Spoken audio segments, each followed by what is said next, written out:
እንደምን አላችሁ? እኔ አለው እግዚአብሔር ይመስገን ደህና ነኝ። ዛሬም በጠቃሚና በአዲስ ፕሮግራም በድጋሜ ተገናኘን። በዛሬው የጤና ፕሮግራማችን ላይ የምንመለከተው 12 የቴስቴስትሮን መጠንን የሚጨምሩ ጤናማ መመገብ ያለባችሁን ምግቦችን በዚህ ቪዲዮ ላይ በስፋት የምነግራችሁ ይሆናል ማለት ነው። ይህ የጤና ትምህርት ታዲያ ለበርካታ ሰዎች በጣም ጠቃሚና አስፈላጊ ስለሆነ ሁላችሁም በቅንነት ላይክና ሼር በማድረግ ሌሎችንም አስተምሩ አሳውቁላለሁኝ። ከዚህ ቪዲዮ ጋር በተያያዘ ደግሞ ጥያቄ ካላችሁም ሀሳብ አስተያየት ካላችሁም በኮመንት ላይ አስፍሩልኝ። በቀጥታ ወደ ጤና ትምህርቱ የማልፍ ይሆናል። አኗኗር ዘይቤ ለውጦችና መድኃኒቶች አስፈላጊ ከሆነ ብዙውን ጊዜ ዝቅተኛ ቴስቶስትሮን መጠንን ለመጨመር ይረዳሉ። እንደ አሳ፣ ቅጠላማ አትክልቶች፣ እንቁላልናም የኮኮዋ ምርቶች ያሉ አንዳንድ ምግቦች የቴስቶስትሮንን ወደ ጤናማ ደረጃ እንዲጨምሩም ሊረዱ ይችላሉ። ቴስቶስትሮን እንደ የሰውነት ፀጉር እድገት፣ የቴስቲኩላር ተግባር፣ የጡንቻ እናም የአጥንት ብዛትና የወንዶች ምርታማ የአካል ክፍሎች ወይም ደግሞ እንደ እድገቶችን የሚቆጣጠር ዋና የወንዶች ሆርሞን ነው። ቴስቶስትሮን የጾታ ወይም ደግሞ የሴክስ ሆርሞን ነው። በወሲብ ፍላጎት፣ የአጥንትናም የጡንቻ ጤና፣ የወንድ የዘር ፍሬ ማምረትናም የደም ሴል ማምረት ውስጥ ሚና ይጫወታል። በእድሜ እየገፋን ስንሄድ ቴስቶስትሮን መጠናችን ይቀንሳል። ነገር ግን ሌሎች ምክንያቶች ዝቅተኛ ቴስቶስትሮንን መጠንን ሊያስከትሉም ይችላሉ። የተወሰኑ መድኃኒቶች፣ ከፍተኛ የሰውነት ስብ ደረጃዎችናም አንዳንድ የጤና ሁኔታዎች ዝቅተኛ የቴስቶስትሮን መጠንን ያስከትላሉ። የተመጣጠነ ምግብን ጨምሮ ጤናን የሚያበረታታ የአኗኗር ዘይቤ ጥሩ ቴስቶስትሮን መጠንን ለመጠበቅ አስፈላጊ ናቸው። ቫይታሚን ዲ፣ ማግኒዥየም እናም ዚንክን ጨምሮ ብዙ ንጥረ ነገሮች ከፍተኛውን ቴስቶስትሮንን ለመጠበቅ በጣም አስፈላጊ ነው። የቴስቶስትሮን ደረጃን ለመጠበቅ በሰውነት ውስጥ ያሉት ሆርሞኖች ሚዛን ሊኖራቸው ይገባል። የቴስቶስትሮን መጠን እንዲሁም በእድሜ እናም አንዳንድ ስር በሰደዱ ሁኔታዎችም ይቀንሳል። ምንም እንኳን ቴስቶስትሮን በዋነኛነት የወንዶች ሆርሞን ቢሆንም ሴቶች በትንሹም ቢሆን ይህን ሆርሞን ያመርታሉ። ሴቶች በኦቫሪያቸው፣ በአድሬናል እጢዎች፣ በስብ ሕዋሶች እናም በቆዳ ሴሎች ውስጥ ቴስቶስትሮንን ያመነጫሉ። የኤስትሮጅን እናም ቴስቶስትሮን ሚና ለሴቶች የመራቢያ ቲሹ እድገትናም የጡንቻዎች ብዛት በጣም አስፈላጊ ነው። አንድ ወንድ ዝቅተኛ ቴስቶስትሮን ሲኖረው ብዙ ምክንያቶች ይታያሉ። ከእነዚህም መካከል ጥቂቶቹ የወሲብ ፍላጎት መቀነስ ይከሰታል፣ የብልት መቆም ችግርናም የአጥንት ወይም ደግሞ የጡንቻዎች ብዛት መቀነስ ይከሰታል። ከእነዚህ ምልክቶች በአንዱ የምትሰቃዩ ከሆነ ቴስቶስትሮን ዝቅተኛ ሊሆን ይችላል። በዶክተራችሁ ከታዘዙት ማንኛቸውም ሕክምናዎች ጋር በአመጋገባችሁ ውስጥ ያሉ ምግቦች በቂ የቴስቶስትሮን መጠንን ለመጠበቅ አስተዋጽኦ ሊያደርጉ ይችላሉ።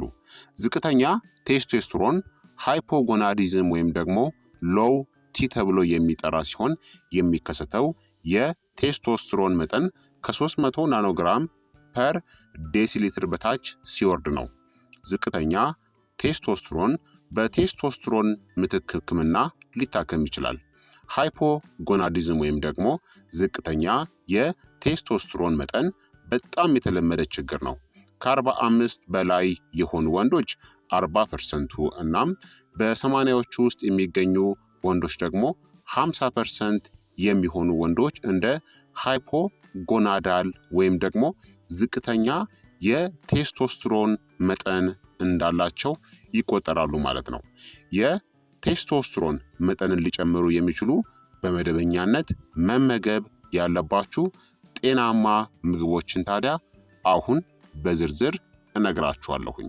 አንደኛ ስባማ አሳ ወይም ደግሞ ፋቲ ፊሽን መመገብ ነው።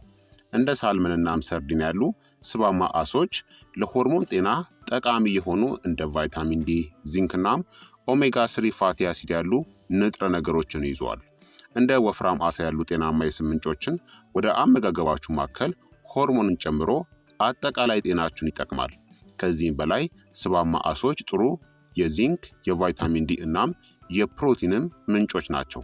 ጤናማ ቴስቶስትሮን መጠንን ለመጠበቅ ጠቃሚ ንጥረ ነገሮችን ይሰጣሉ።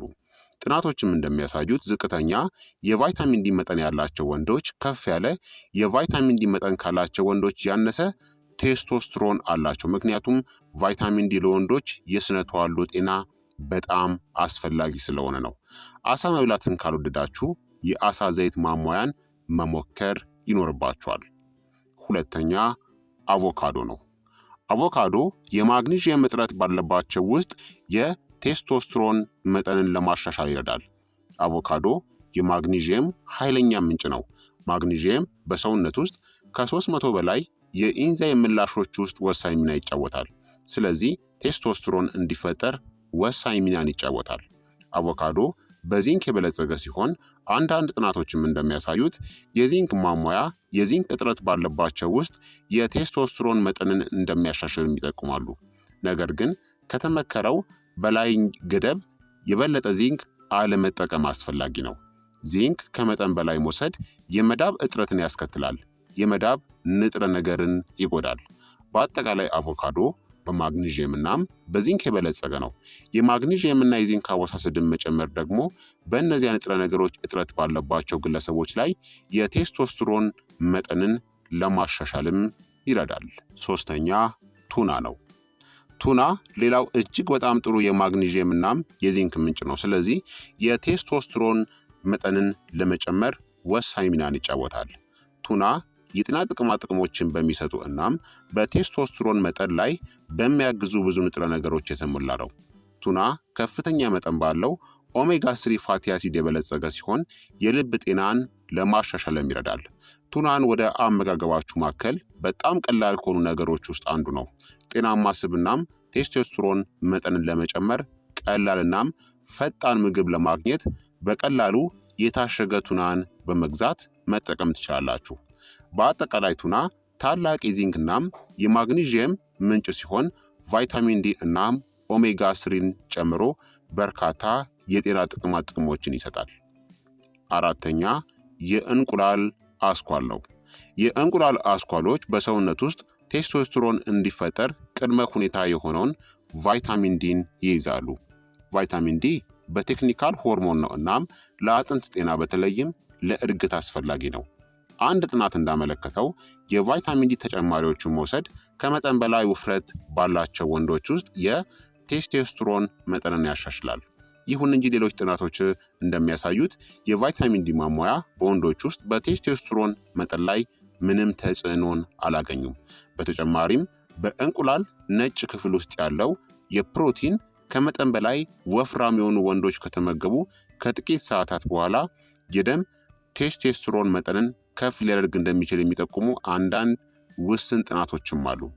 የቴስቶስትሮን መጠኔ ዝቅተኛ ሊሆን ይችላል ብላችሁ ካሰባችሁ አንዳንድ እንቁላልን ወደ አመጋገባችሁ ጨምሩ እናም የእንቁላል አስኳሎችንም መመገብ አለባችሁ። የእንቁላል አስኳሎች አብዛኛውን ንጥረ ነገሮችን ይይዛሉ እናም የእንቁላል ነጩ ክፍል ደግሞ ፕሮቲንን ብቻ ይዛል። በአጠቃላይ የእንቁላል አስኳሎች ጥሩ የቫይታሚን ዲ ምንጭ ናቸው። ቫይታሚን ዲ ደግሞ የቴስቶስትሮን መጠንን ለማሻሻልም ይረዳል። አምስተኛ ኦይስተር ነው። ኦይስተር ሌላ ታላቅ የዚንክ ምንጭ ነው። ቀደም ሲል የዚንክ እጥረት ባለባቸው ሰዎች የዚንክ አወሳሰድን መጨመር የቴስቶስትሮን መጠንን ያሻሽላል። ኦይስተር እንደ ኦሜጋ 3 ፋቲ አሲድ፣ ሴሊኒየም፣ ቫይታሚን ዲ፣ ብረት ወይም ደግሞ አይረን እና ሌሎችንም ብዙ ጠቃሚ ንጥረ ነገሮችን ይዛል። እነዚህ ንጥረ ነገሮች ለልብ ለአጥንትናም ለጡንቻ ጤንነትም አስፈላጊ ናቸው። ኦይስተር የቴስቶስትሮን መጠንን ለማሻሻል ይረዳል። ስድስተኛ የበሬ ስጋ ነው። ብዙ የበሬ ስጋዎች እንደ ጉበት ያሉ የበሬ ስጋ ክፍሎችናም የተለመደው የበሬ ስጋ ቴስቶስትሮንን ለመጨመር የሚያግዙ ንጥረ ነገሮችን ይዛሉ። የበሬ ጉበት በተለይ በዚንክናም በቫይታሚን ዲ የበለጸገ ሲሆን እነዚህ ጠቃሚ ንጥረ ነገሮች ቴስቶስትሮንን እንዲጨምሩ ያደርጋል። አንዳንድ የበሬ ስጋ ወይም ደግሞ የበሬ ጉበትን ወደ አመጋገባችሁ ማዕከል ፕሮቲን፣ ብረት ወይም ደግሞ አይረን፣ ዚንክ፣ ሴሊኒየም እና ሌሎችንም ንጥረ ነገሮችን ያቀርባል። ቀይ ስጋን መመገብ ለከፍተኛ የአንጀት ካንሰር ተጋላጭነትን እንደሚያጋልጥ አንዳንድ ጥናቶች የሚያሳዩ ቢሆንም የበሬ ስጋን በመጠኑ መብላት ግን አንዳንድ የአመጋገብ ጥቅሞችን ይሰጣል። በአጠቃላይ የበሬ ስጋ እናም የበሬ ጉበት ሌላኛው የዚንክ እናም የቫይታሚን ዲ ምንጭ ሲሆን የእነዚህ ንጥረ ነገሮች እጥረት ባለባቸው ላይ የቴስቶስትሮን መጠንን ለማሻሻልም ይረዳሉ። ሰባተኛ ነጭ ሽንኩርት ነው። አንዳንድ ጥናቶች እንዳረጋገጡት የነጭ ሽንኩርት ማሟያ ከፍተኛ የፕሮቲን አመጋገብን በሚመገቡ አይጦች ውስጥ የቴስቶስትሮን መጠንን እንደሚያሻሽልም ተረጋግጧል። ይሁን እንጂ ነጭ ሽንኩርት በሰዎች ላይ ይህ ተጽዕኖ እንዳለው ለማወቅ ተጨማሪ ምርምር ያስፈልጋል። ነጭ ሽንኩርት ለአብዛኛዎቹ ምግቦች ተወዳጅነት ያለው እጅግ በጣም ጠቃሚ አትክልት ነው። ጸረ ቫይረስናም ጸረ ብግነት ባህሪያቶች ያለው ሲሆን ይህም ጤናማ ምግብ ያደርገዋል። ስምንተኛ ሽንኩርት ነው። ሽንኩርትናም ነጭ ሽንኩርት የአንድ ቤተሰብ አካል ናቸውናም በዚህ ምክንያት ተመሳሳይ ጥቅሞችም ሊኖራቸው ይችላል። በአይጦች ላይ በተደረገ ጥናት ሽንኩርት የቴስቶስትሮን መጠንን ለመጨመር ከፍተኛ ተጽዕኖ እንዳለውም ተረጋግጧል። ታዲያ በሰዎች ውስጥ በቴስቶስትሮን መጠን ላይ የሽንኩርት ተጽዕኖን ለመረዳት ተጨማሪ ምርምር አስፈላጊ ነው። ሽንኩርትን በተለያዩ ምክንያቶች ወደ አመጋገባችሁ መጨመር ጠቃሚ ነው። እብጠትን ለመቀነስም ሊረዳ ይችላል እናም የልብ ህመም አደጋንም ይቀንሳል። ለጤናማ አመጋገብ አንዳንድ ቀይ ወይም ደግሞ ነጭ ሽንኩርቶችን ለመጠቀም ሞክሩ። ዘጠነኛ የለውዝ ፍሬዎችናም ዘሮች ናቸው። ብዙ የለውዝ ፍሬዎችናም ዘሮች ጠቃሚ በሆኑ ማግኒዥየም የተሞሉ ናቸው። ማግኒዥየም የማግኒዥየም እጥረት ባለባቸው ውስጥ ቴስቶስትሮን መጠንን ለማሻሻልም ሊረዳ ይችላል። ብራዚል ነትስ፣ ኦቾሎኒ፣ አልመንድ እናም ካሽዮስ ያሉ ሁሉም ማግኒዥየምን የሚያቀርቡ የለውዝ ቤተሰብ አካል ናቸው። በማግኒዥየም የበለጸጉ የለውዝ ዘሮች፣ የዱባ ፍሬዎችናም ሱፍ የቴስቶስትሮን መጠንን ለመጨመር ይረዳሉ። ለውዝ፣ የዱባ ፍሬዎችናም ሱፍ ለልብ ጤናማ ቅባቶችንናም የአመጋገብ ፋይበርን ጨምሮ ሌሎች በርካታ ጤናማ ንጥረ ነገሮችንም ይሰጣሉ። ለውዝ፣ የዱባ ፍሬ እናም ሱፍ በማግኒዥየም የበለጸጉ ምግቦች ሲሆኑ የማግኒዥየም እጥረት ባለባቸው ሰዎች ላይ የቴስቶስትሮን መጠንን ለማሻሻልም ይረዳሉ። አስረኛ ጥቁር አረንጓዴ ቅጠላማ አትክልቶችን መመገብ ነው። እንደ ስፒናች፣ ጎመን፣ ስዊስ ቻርድ፣ ቦክቾይ እናም ሌሎችም ያሉ ቅጠላማ አረንጓዴ አትክልቶች ሁሉም በማግኒዥየም የበለጸጉ ናቸው። ማግኒዥየም በሰውነት ውስጥ የቴስቶስትሮንን ለማምረት አስፈላጊ ነው። እናም የማግኒዥየም እጥረት ባለባቸው ውስጥ አረንጓዴ ቅጠላማ አትክልቶች የቴስቶስትሮንን መጠንን ለማሻሻልም ይረዳሉ። እንደ ብሮኮሊ እናም ብራስልስ ስፕራውት ያሉ የክሩሲፈረስ አትክልቶችም ማግኒዥየምን ይይዛሉ። ልክ እንደ ለውዝ፣ ጥቁር አረንጓዴ ቅጠላማ አትክልቶች እንደ ቫይታሚን ኬ፣ ቫይታሚን ኤ፣ አንቲ ኦክሲዳንትስ እናም ፋይበር ያሉ ብዙ ጠቃሚ ንጥረ ነገሮችንም ይይዛሉ። በአጠቃላይ ጥቁር አረንጓዴ ቅጠላማ አትክልቶች ብዙ የጤና ጥቅማ ጥቅሞችንም ይሰጣሉ። በተጨማሪም ጥሩ የማግኒዥየም ምንጭም ናቸው።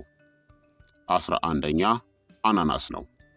አናናስ የቴስቶስትሮን መጠንን በመጠበቅ ላይ ተጽዕኖ እንዳለው የሚነገርለት ሌላው ፍሬ ነው። ምክንያቱም አናናስ በብሮሜሊን ኢንዛይም የተሞላ ስለሆነ ነው። በብሮሜሊን ላይ የተደረጉ ሌሎች ጥናቶችም እንደሚያሳዩት ይህ ኢንዛይም እብጠትን ለመቀነስ፣ የምግብ መፈጨትን ለማሻሻል እናም የሳይነስ ችግሮችንም ለመቋቋምም ይረዳል። በአጠቃላይ አናናስ ብሮሜላይን የተባለው ኢንዛይምን በመያዙ የቴስቶስትሮን መጠንን ለመጠበቅም ይረዳል። ይሁን እንጂ ብሮሜሊን የቴስቶስትሮን መጠንን ከፍ እንደሚያደርግ ለመረዳት ታዲያ ተጨማሪ ምርምር ያስፈልጋል። 12ኛ ፕሮባዮቲክስ ምግቦችን መመገብ ነው። ፕሮባዮቲክ ምግቦች እንደ እርጎ፣ ኪፈር፣ ሶርክራውትስ፣ ሚሶ፣ ኪሚቺ፣ ኮምቡቻ፣ ቴምፕ እናም ሌሎችንም ያካትታሉ። ፕሮባዮቲክስ የደም ግፊትን ለመቆጣጠር፣ የላይኛውን የመተንፈሻ አካላት ኢንፌክሽንን ለመከላከልና የአንቲባዮቲክስ የጎንዮሽ ጉዳቶችን ማሻሻልን ጨምሮ ሌሎች በርካታ የጤና ጥቅሞችም አሏቸው። ኪፈር ከመደበኛው እርጎ የበለጠ ፕሮባዮቲክ ይዘት ያለው ሊጠጣ የሚችል የእርጎ አይነት ነው። ቴምፕ ደግሞ ለእጽዋት ተኮር አማራጭ ለስጋ በጣም ጥሩ ምትክም ሊሆን ይችላል። በአጠቃላይ ፕሮባዮቲክ ምግቦችን መመገብ የቴስቶስትሮን መጠንን ለማሻሻልም ይረዳል። በአጠቃላይ ክቡራትና ክቡራን ተመልካቾቼ ቴስቶስትሮን በወንድና በሴት አካል ውስጥ በተለይም በወንዶች ውስጥ ወሳኝ ሚና የሚጫወት ሆርሞን ነው። ለሁለቱም ጾታዎች የመራቢያ ተግባር አስፈላጊ የሆነው የወንድ ሆርሞን ነው። አንዳንድ ምግቦች የቴስቶስትሮን መጠንን በተፈጥሮ ለመጨመር ሊረዱ ይችላሉ። በዚንክ በማግኔዥየም እና በቫይታሚን ዲ የበለጸጉ ምግቦች በእነዚህ ንጥረ ነገሮች እጥረት ውስጥ የቴስቶስትሮን መጠንን ለማሻሻል እንደሚረዱ አንዳንድ መረጃዎች ወይም ደግሞ ጥናቶችም ያሳያሉ። ይሁን እንጂ የእነዚህ ንጥረ ነገሮች በቴስቶስትሮን መጠን ላይ ያለውን ተጽዕኖ በትክክል ለመረዳት ግን ተጨማሪ ምርምር ያስፈልጋል። በዝቅተኛ ቴስቶስትሮን መጠን ምልክቶች የምትሰቃዩ ከሆነ ከእነዚህ ምግቦች ውስጥ አንዳንዶቹ የቴስቶስትሮን መጠንን ለመጨመርም ይረዳሉ። ቴስቶስትሮን በሁሉም ጾታ ላይ ላሉ ሰዎች በተለይም ለወንዶች ወሳኝ የሆነ ሆርሞን ነው። ዚንክ፣ ቫይታሚን ዲ እናም ማግኒዥየምን ጨምሮ አንዳንድ ንጥረ ነገሮች በእነዚህ ንጥረ ነገሮች እጥረት ውስጥ ያሉ የቴስቶስትሮን መጠንን ከፍ ለማድረግ እንደሚረዱ የሚያሳዩ አንዳንድ ጥናቶችም አሉ። ከመድኃኒት በተጨማሪ ከእነዚህ ምግቦች ውስጥ የተወሰኑትን በአመጋገባችሁ ውስጥ ማካተት የቴስቶስትሮን መጠንን ለመጨመር ሊረዳ ይችላል ማለት ነው። ስለዚህ ክቡራትና ክቡራን ተመልካቾቼ የዛሬው የጤና ትምህርቴ እንግዲህ ይህንን ይመስል ነበረ። የቴስቶስትሮን መጠንን ለመጨመር የሚረዱ መመገብ ያለባችሁን 12 ጤናማ ምግቦችን በዚህ ቪዲዮ ላይ በስፋት ነግሬያችኋለሁኝ ማለት ነው። ይህ የጤና ትምህርት ታዲያ ለበርካታ ሰዎች በጣም ጠቃሚና አስፈላጊ ስለሆነ ሁላችሁም በቅንነት ላይክና ሼር በማድረግ ሌሎችንም አስተምሩ አሳውቁላለሁኝ። ከዚህ ቪዲዮ ጋር በተያያዘ ጥያቄ ካላችሁም ሀሳብ አስተያየት ካላችሁም በኮመንት ላይ አስፍሩልኝ። በቀጣይ የጤና ትምህርት እስከምንገናኝ እኔንም እናንተንም ቸር ያቆየን። መልካም ጊዜ፣ መልካም ቆይታ። ቻው ቻው።